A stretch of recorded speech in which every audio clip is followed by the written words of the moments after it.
Withhold not your truth or kindness, Lord. Withhold not your truth or kindness, Lord. Welcome to The Notice, where together we notice the mercy of God. I'm Susan Hoekstra, your host. On this episode of The Notice, Tax Day. By now, most of you have taken care of that annual ordeal. For some, the experience it's okay. For others, intolerable. Join me as I share my 2025 tax story and how this annual responsibility changed my perspective. Well, it's that time of year, April 15th, Tax Day. The inevitable. Each year, my husband and I vow to get our taxes done as early as possible, but for some reason, we seem to procrastinate until the last minute. Well, this year, I was able to head to the tax person sooner than normal, like the end of March. Good for me. Well, not really. Part of the reason I waited was because I was expecting to owe this year. But as I think about why I put this off each year, honestly, it's because I really loathe the whole experience. Maybe it's the injustice of tax laws, the way corporate America makes money off taxpayers, maybe the numerous law tax changes, the fear of doing something wrong, or even just the details of the paperwork. And of course, the anticipation of what we'll get back or have to pay. So it's probably fair to say that I have trust issues with the government and the agency regarding taxes. Well, friends, I'm still working on that. Now, don't get me wrong. I understand the concept of taxes and in general recognize the importance of it. After all, the only things you can be sure of in this life is death and taxes, right? But I also remember what Jesus said about taxes to folks who were dealing with the corrupt Roman government. Matthew 22:21 tells us, "Then Jesus said to them, 'Therefore render to Caesar the things that are Caesar's, and to God the things that are God's.'" And let's not forget about Romans 13:1-7, where Paul says, "Let every person be subject to the governing authorities. For there is no authority except from God, and those that exist have been instituted by God. Therefore, whoever resists the authorities resists what God has appointed, and those who resist will incur judgment. For rulers are not a terror to good conduct, but to bad. Would you have no fear of the one who is in authority? Then do what is good, and you will receive his approval. For he is God's servant for your good. But if you do wrong, be afraid, for he does not bear the sword in vain. For he is the servant of God, an avenger who carries our God's wrath on the wrongdoer. Therefore, one must be in subjection, not only to avoid God's wrath, but also for the sake of conscience. For because of this you also pay taxes, for the authorities are ministers of God, attending to this very thing. Pay to all what is owed to them, taxes to whom taxes are owed, revenue to whom revenue is owed, respect to whom respect is owed, honor to whom honor is owed." So, although I do get nervous at tax signs and have some trust issues, of course I still do it. And try not to do it with contempt. So off to the tax accountant I go. When I arrived, I was introduced to my tax person, who happened to be from a Slavic country and carried a very heavy accent. As I sat down with her, I asked her to repeat things a few times so I could just get used to her accent. She appeared really agitated that I asked her of this and began to show signs of extreme impatience. She needed some materials from me, and since I brought my computer, I attempted to pull up what she needed. Unfortunately, their Wi-Fi didn't work, so I continued to look for things, but she expressed her frustration and wanted things immediately. Well, folks, it takes time to pull up those items, and I felt like really compelled to accommodate her impatience. She even said to me multiple times, "Don't stress, don't stress." Certainly, I was anxious, but I also couldn't deliver what she needed as fast as she wanted me to, and it wasn't even my fault. As she continued to rush me through the process, I tried to slow things down a little by asking questions. Well, friends, that didn't go over well. She interpreted my questions as an insult on her abilities, and her comments for me to stop stressing out sounded more like commands than empathy. My heart was confused, so I took a deep breath and wondered to myself, what's happening? Well, as it turned out, in order to complete my return, I needed to go home to get a few other items so we could set up a follow-up meeting later that week. After returning home, I found myself working on those things right away to get them to her as soon as possible. I recognized that this was because I was still a little shaken by the encounter, but I eagerly wanted the experience to be over, so I sent the items right away. My expectation was that she was going to plug in those numbers during the week, and when we met, all I would need to do was sign the form and go.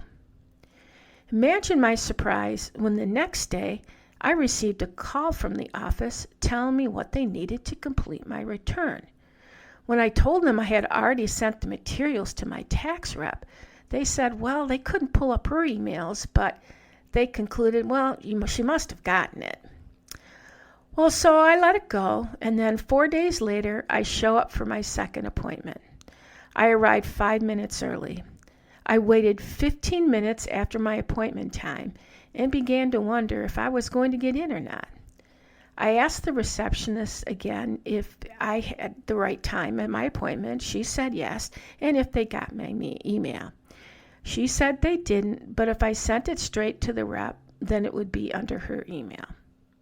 So another 5 minutes goes by, and my rep comes out with another client, laughing and socializing. I try not to be impatient, but I was already nervous.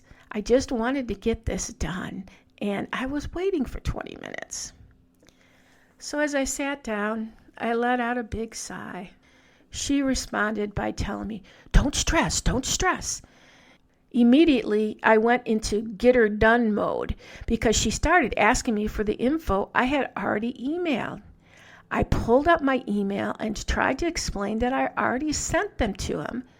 And she said to me, "Do you want to get this done or not? Stop stressing. Just give me the numbers again." I pulled up the email I sent her with the numbers, and she replied again, "Stop stressing out. Maybe you should have brought your husband here so you could relax." Well, at this point, I wanted to walk out. But the thought of starting over with another individual was just too much. I finally responded, "Your comments are very unprofessional. Please do not tell me how I should feel." As one could imagine, this did not go over well. Her body language told me she was frustrated and mad that I even spoke up. The next few moments of silence were excruciating.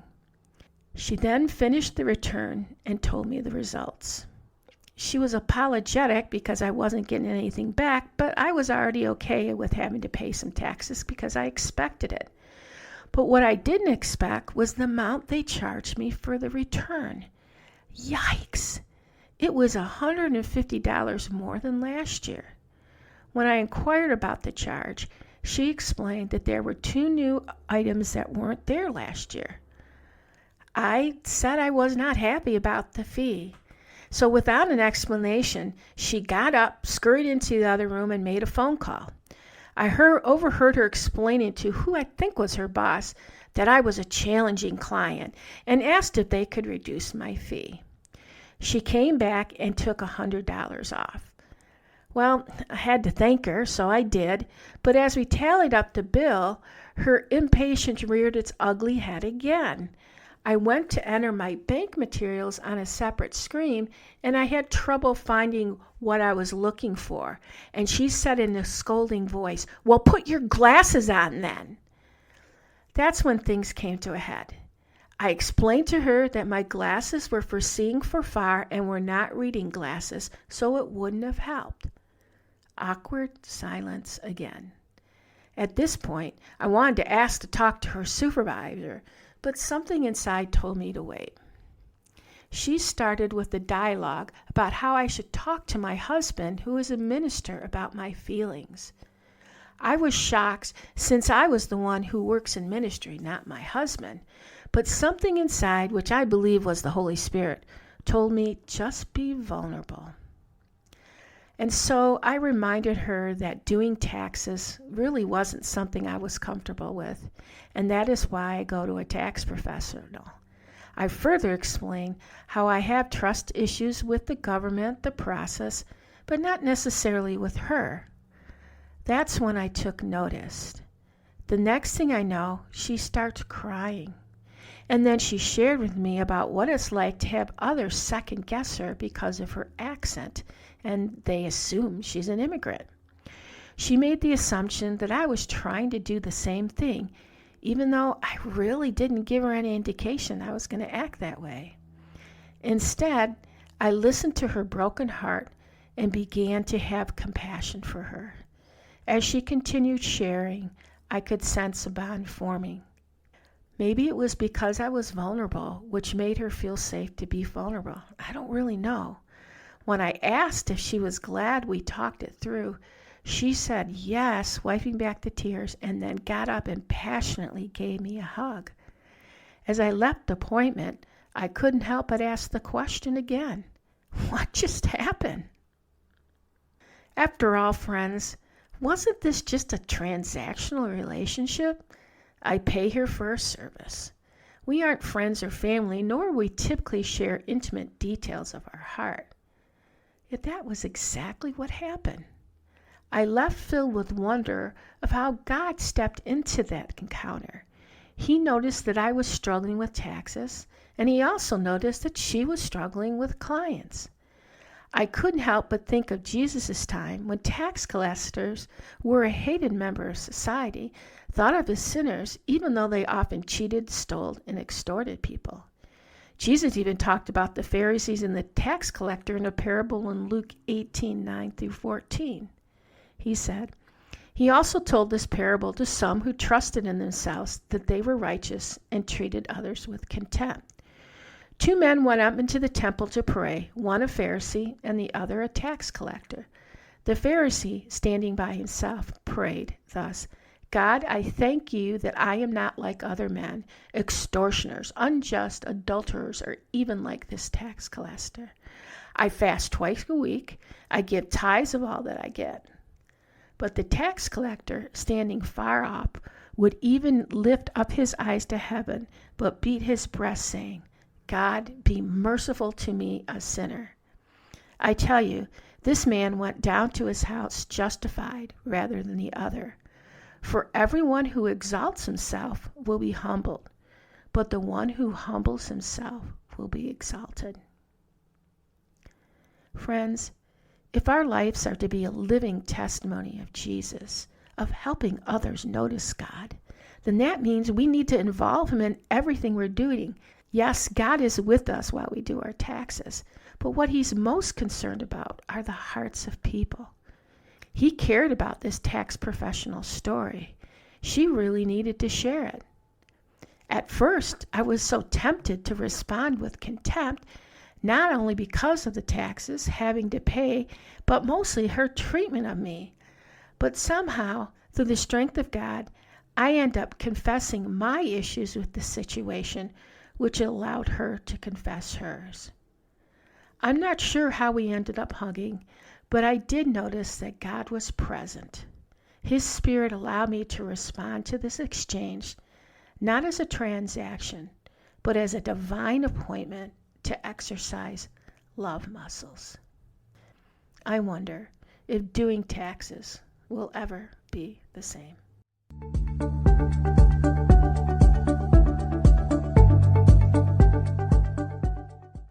This encounter may not seem that eventful, but friends, it really changed me.